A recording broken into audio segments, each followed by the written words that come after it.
오늘 우리에게 주시는 하나님의 말씀의 제목은 성전에서 찬송하는 사람들입니다. 우리 같이 해보실까요? 성전에서 찬송하는 사람들. 성전에서 찬송하는 사람들. 결론을 말씀을 드리면요, 성도는 하나님을 찬양하는 사람들이라는 것이고요, 또 하나님 앞에서 겸손한 마음으로 찬양하는 성도들이 되어야 하겠다는 것입니다. 오늘 우리가 레위 자손, 특별히 구약시대의 12지파 가운데 레위 족속, 레위 자손의 계보라고 할까요? 레위 자손의 족보가 오늘 우리가 읽은 내용의 계보가 나오고 있는 것을 봅니다. 특별히 레위 지파의 직무와 또 계보를 소개하고 있는데요, 특별히 레위 지파가 맡았던 세 번째의 직무를 언급하고 있어요. 레위인들이 맡았던 직무는 특별히 대제사장의 직무가 있었고, 그것은 1절에서 15절까지 읽어보시면 됩니다. 역대사 6장 1절에서 15절까지는 대제사장의 직무고, 또 16절에서 30절까지는 제사장의 직무에 대해서 기록하고 있어요. 그래서 레위 자손은 대제사장의 직무도 맡았고 제사장의 직무도 맡았고, 또 우리가 오늘 읽은 본문의 내용 무엇입니까? 하나님을 찬양하는, 찬송하는 성가의 직무도 맡았다. 그렇게 오늘 볼 수가 있겠습니다. 그래서 다윗과 솔로몬 시대에 활동했던 악사들, 특별히 악사의 계보, 레위 자손의 계보가 오늘 자세히 잘 나오고 있어요. 그래서 다윗이 찬송의 직무를 세웠다는 것과 찬양대의 대장 헤만의 계보가 나오고, 또 무슨 계보가 나옵니까? 헤만의 우편에서 오른쪽에서 지휘했던 아삽의 계보가 나오고, 또 헤만의 왼쪽에서 위치했던 지휘했던 에단의 계보, 그렇게 해서 오늘 본문이 다 구성되고 있는 것을 볼 수가 있어요. 여러분, 제가 한번 질문을 한번 해볼게요. 우리가 드리는 예배의 조직과 구성 가운데 참 중요한 역할, 요소가 있는데, 우리 예배에는 여러분 말씀 선포가 있겠죠? 그죠? 또 예배에는 또 기도가 있겠죠? 우리 박 장로님 오늘 대표 기도했듯이 기도 순서가 있고, 또 주의 종이 말씀 선포하는 순서가 있고, 또 예배 시간에 여러 가지 중요한 요소들이 있는데, 중요한 것 중에 하나가 여러분 찬송하는 시간입니다. 찬양하는 시간입니다. 그래서 오늘은 특별히 여러분들이 이 찬송, 성전에서 찬송하는 사람들의 역할이 얼마나 중요한 것인지, 이것을 여러분 깨닫는 오늘 복된 밤이 될 수 있기를 바랍니다. 예. 여러분, 이 음악이라는 게, 찬양이라는 게 예배에서 사용되기 시작한 것이, 조직적으로 사용되기 시작한 때는 언제일까? 여러분 생각해 보셨습니까? 여러분 성경을 읽어보면 조직적으로, 체계적으로 찬양이 만들어지고 했던 때는 솔로몬 시대와 다윗 시대입니다.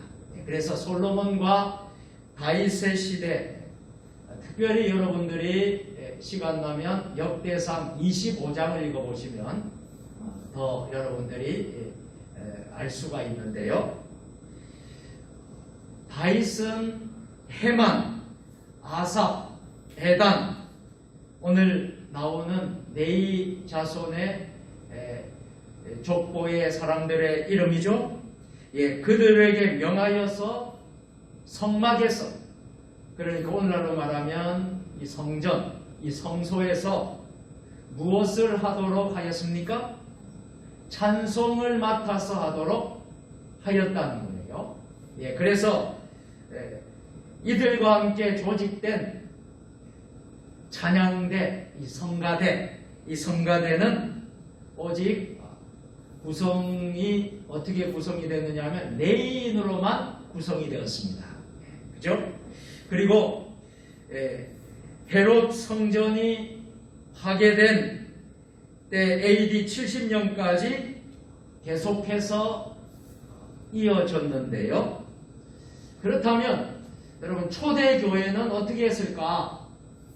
우리가 생각하는 초대교회는 로마의 억압으로, 압제로 성가대를 운영할 수가 없었다는 거예요. 그러나 AD 313년, 굉장히 중요한 때예요. 역사적으로 AD 313년은 우리가 교회사적으로 굉장히 중요한 때입니다. 그때 밀라노 칙령이라는 것이 발표가 되면서 교회가 공식적으로 공인이 됩니다. 그래서 교회가 공식적으로 공인이 되면서 교회는 그때부터 활발하게 또 성가대를, 찬양대를 받아들이게 되었어요. 그리고 십자 형태의 건물이 주종을 이루는 중세교회는 어떻게 했을까요? 중세교회 때는 제단, 우리가 이게 제단이라 그러죠. 이 강단을 제단이라고 부릅니다. 그래서 우리가 새벽 기도회를 새벽제단, 제단이라 그러죠. 이 중세교회 때는 제단 양편에 무엇을 두었을까요? 성가대를 두었다는 거예요. 찬양대를 두었고, 그리고 16세 이하의 소년들로 찬양대를 구성을 하였습니다. 그런가 하면 이제 종교개혁이 일어나고 나서 이 찬양을 이제 더 찬양의 범위가 넓어졌어요. 평신도도 찬송을 부르게 되었어요. 평신도도 찬송을 부르게 되었는데, 이 성가대라는 특수한 직분으로 인해서 특별히 다시 재조직되게 되었습니다.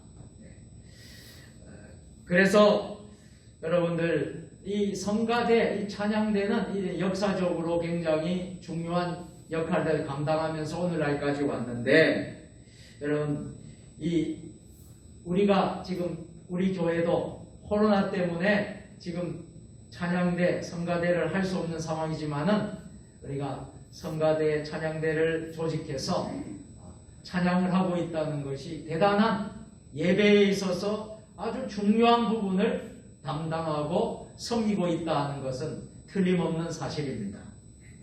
그래서 여러분들, 이제 찬양대원으로 섬기는 사람들은 어떤 사람이어야 되느냐 하면, 레이 족속 시대에는 레이인들에게 의해서 했던 것처럼 성별돼서 구별된 족속, 특별히 레이 지파는 다른 것을 맡아서 한 것이 아니라 성전과 관계된 일을 했어요.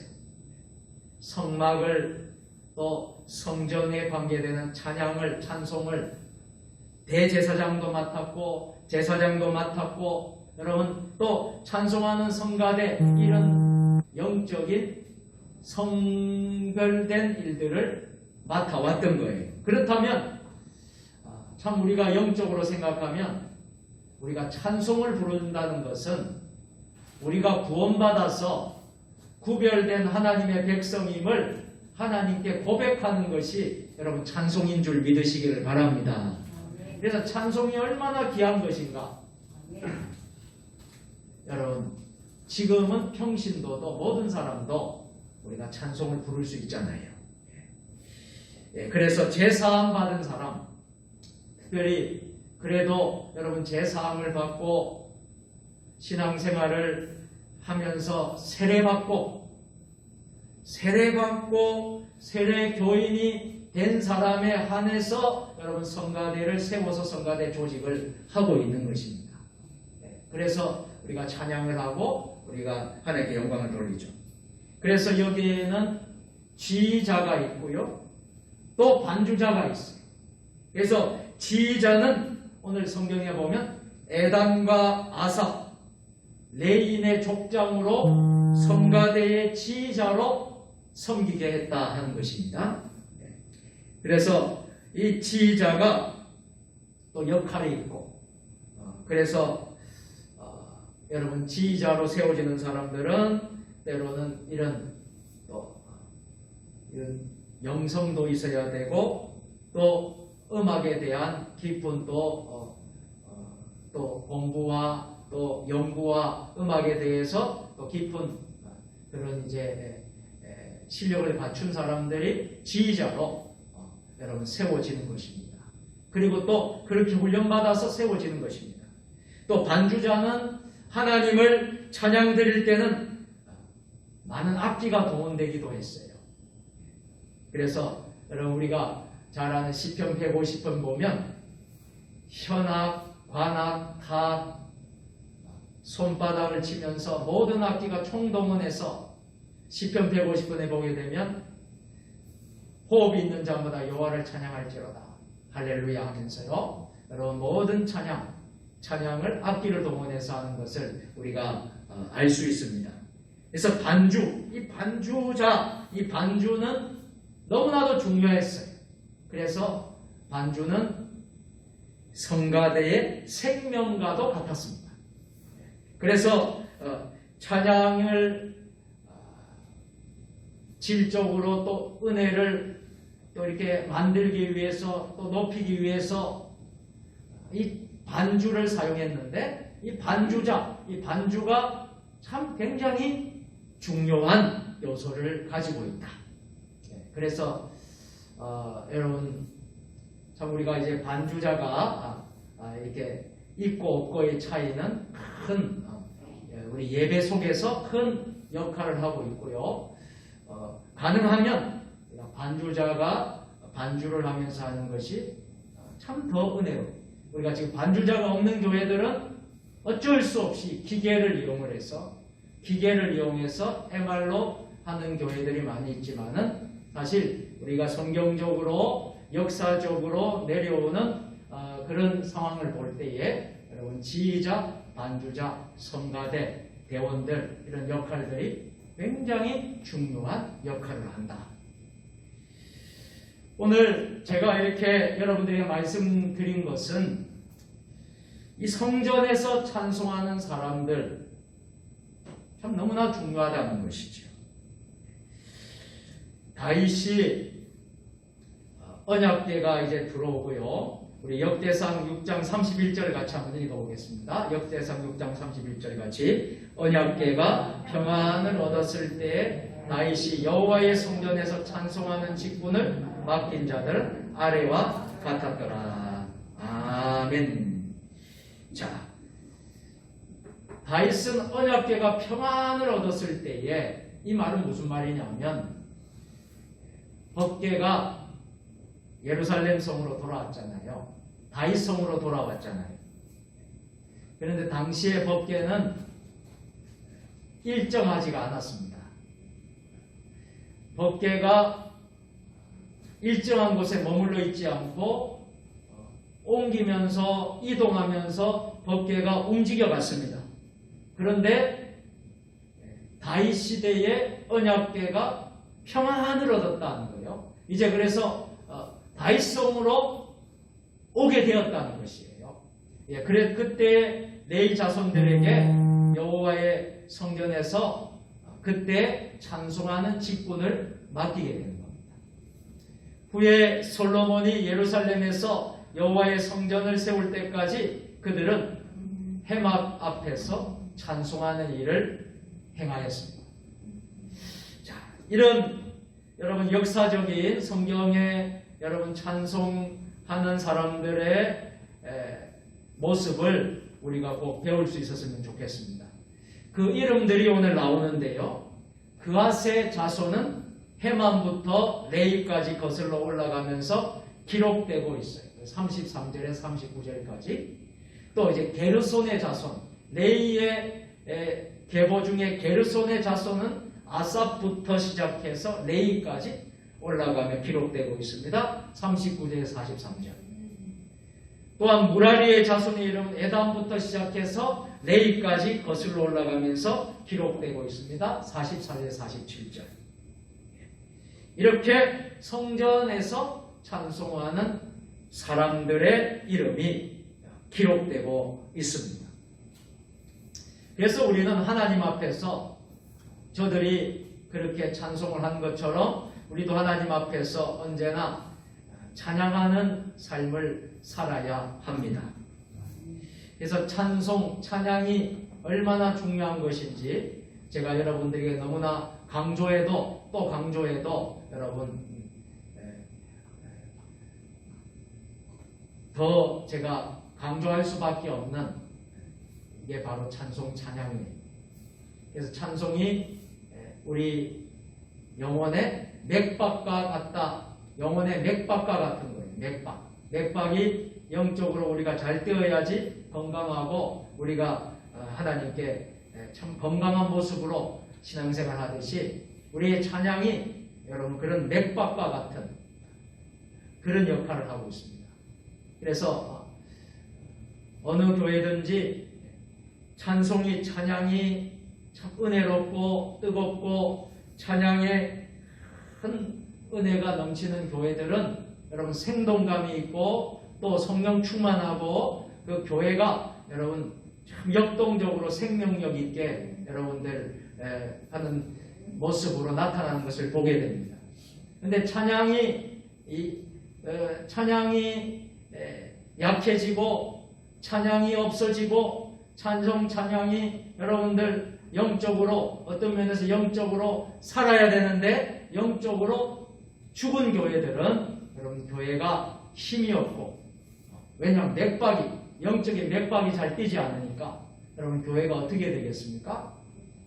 참 너무나도 침체하고 교회가 침체하고 또 교회에 와도 여러분 따뜻하지 않고 여러분 교회에 와도 여러분 은혜가 넘쳐야 되는데 그런 부분들이 여러분 찬송의 영향력이 있다라고 하는 것이죠. 그래서 오늘 우리가 오늘 이 밤에 이제 말씀을 제가 곧 정리하고 마치겠습니다만 이 찬송이라는 것이 너무나 중요하다 하는 것을 여러분들 꼭 명심해 주시기를 바랍니다. 그래서 역대상 4장 8장은 4장에서 8장은 이스라엘 12지파의 족보를 다 기록하고 있는데요. 그 중에서 6장은 우리가 읽은 6장은 무려 절수가요 81절에 다다릅니다. 굉장히 긴 절이에요. 그에 걸쳐서 레위 지파를 소개하고 있는 장이 6장 81절까지 기록이 되고 있습니다. 그래서 31절에서 48절 우리가 오늘 본 이 본문이 다윗이 조직했던 찬양대, 소위 말하는 성가대가 이루어집니다. 그래서 31절에서 언약궤가 평안을 얻었을 때란 오베데돔의 집에서 다윗성을 언약궤로 옮긴 후를 말하고 있습니다. 그래서 찬양대는 하나님 임재하신 언약궤가 모셔진 회막 앞에서 그리고 성전에서 찬송을 하게 됩니다. 때로는 외부 세력들이 아람 군대가 이방 군대가 쳐들어왔을 때에도 어떻게 했을까요? 여호사밧은 성전에서 기도하고 또 전쟁에 나가면서 찬양대를 앞장 세워서 전쟁터에서 승리하였다라는 기록도 우리가 보게 됩니다. 찬양의 능력, 위력이 전쟁도 싸움도 승리하게 하신다는 것이죠. 또 그런가 하면 우리가 잘 아는 신약성경 사도행전 여러분 16장 말씀 16장에 나오는 바울과 실라가 복음 전도하다가 빌립보 감옥에 갇혀가지고 여러분 얼마나 여러분 고통당하고 여러분 죽음의 문턱까지 가고 그런 상황에서 감옥에서 바울과 실라가 무엇을 했습니까? 하나님을 찬양을 했어요. 하나님을 찬송하고 기도하고 찬송을 했을 때에 어떤 일이 벌어졌지요? 지진이 일어나고 옥문이 열리고 매인 것에서 풀려나는 놀라운 기적이 일어났어요. 이것이 다 여러분 찬양의 위력입니다. 찬송의 위력입니다. 자, 그래서 우리는 하나님 앞에서 찬양을 많이 하시게 되면요, 찬송을 많이 부르게 되면 이런 하나님의 능력을 체험하게 되는 것입니다. 이 모든 사건들은 하나님을 찬양할 때 어려움이 극복되고 승리하게 됨을 말하고 있습니다. 우리가 상황과 처지를 보지 않고 살아계신 하나님의 임재를 바라보며 찬양할 때에 찬양은 우리의 힘과 능력이 되고 우리의 소망이 됩니다. 또 하나는 우리가 그러면 찬양을 어떻게 해야 될까요? 우리는 겸손한 마음으로 하나님을 찬양해야 된다는 사실입니다. 오늘 여기에 나오는 레위 자손의 찬양을 맡았던 후손들, 계보들, 사람들은 다 하나님 앞에서 그 사명을 감당하기 위해서 겸손하게 하나님을 찬양했다는 것입니다. 오늘 본문은 다윗이 세웠던 찬양대의 지휘자 역할을 했던 세 사람이 나오죠. 한번 따라서 합니다. 헤만, 아삽, 에단. 이 헤만, 아삽, 에단 이 자손들의 이름이 열거되고 있어요. 이 사람들이 다 찬송을 맡았던 사람들입니다. 이들은 레위 지파의 후손이었고 제사장 가문이었습니다.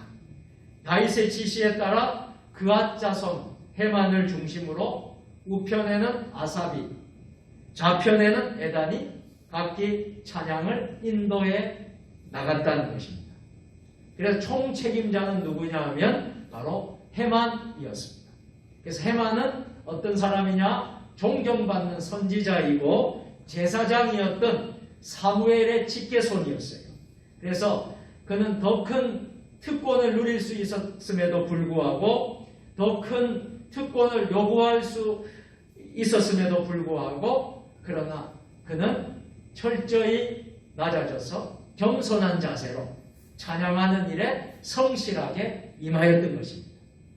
그래서 우리 찬양대, 우리 세종주님의 교회 호산나 찬양대가 있는데 찬양대도 이런 마음으로 우리가 찬양을 해야 되겠고 또 우리 회중들도 하나님을 찬양하는 모든 사람들은 이런 자세로 겸손한 자세로 하나님을 찬양할 수 있기를 주의 이름으로 축복합니다.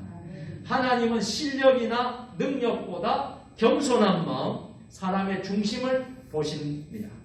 찬양하는 자가 겸손해질 때에 하나님은 온전히 높임을 받으시며 영광을 받으신다는 사실을 여러분 꼭 잊지 마시기를 바랍니다.